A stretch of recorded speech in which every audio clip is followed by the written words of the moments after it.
Welcome everybody to the Audi SQ7, a hot-rodded three-row family SUV with a 4-litre twin-turbocharged V8 with 500 horsepower and 568 pound-feet of torque. Now, I've been lucky enough to test out quite a few of Audi's big SUV offerings, one of them including the absolute flagship of Audi's SUVs and the RS range, the RS Q8. That has the same 4-litre twin-turbocharged engine that's underneath the hood of this car, and that produces about 590 horsepower and 591 pound-feet of torque. So on the spectrum of things, this SQ7 really isn't far away from the absolute top dog. Now, it's very unlikely that Audi will want to create an RS Q7. For some people, the SQ7 might be spicy enough of a three-row family SUV as it is. The Q7 already is a very luxurious, high-quality product that if you're looking for a family three-row SUV,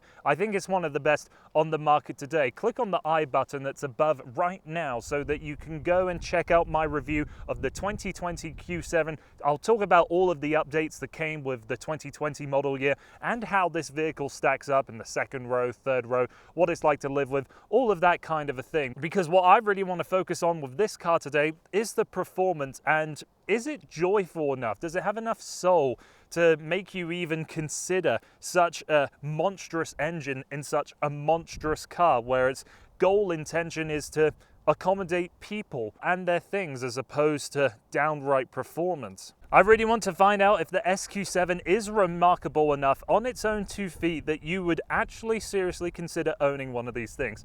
So let's get on the road and talk about what the SQ7 is all about.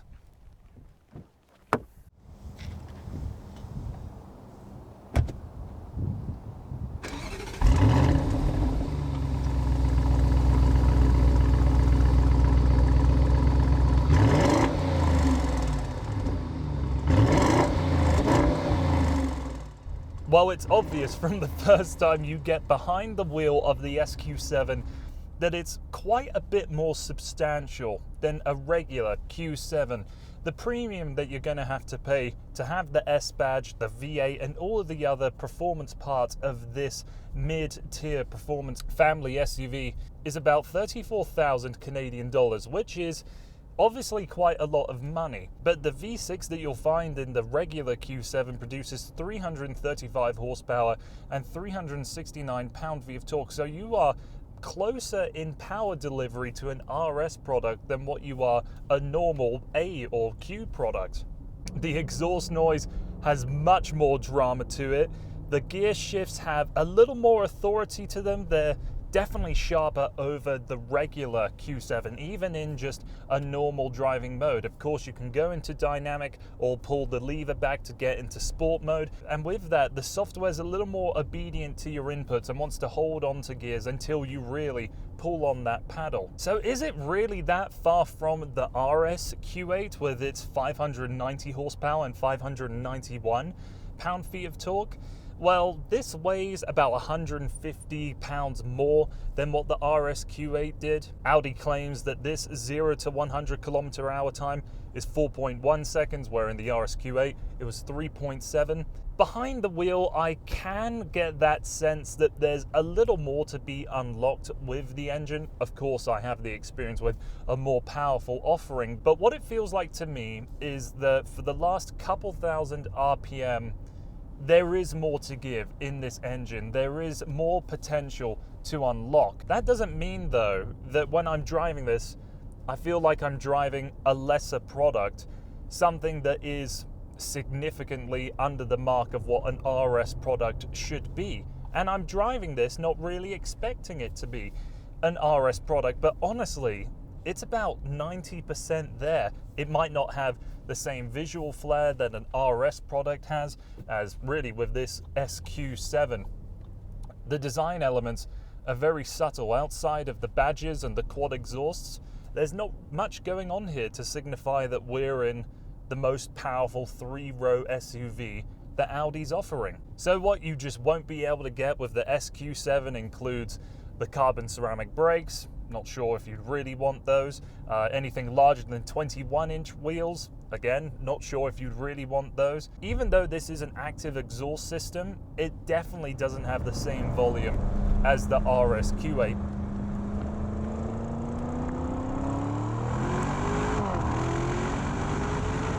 But again, really not that far off at all. The SQ7 has all of the same features and technology that the RSQ8 had, really. And when you want to hear the song of internal combustion, all you really need to do is put in sport mode, knock down a couple gears,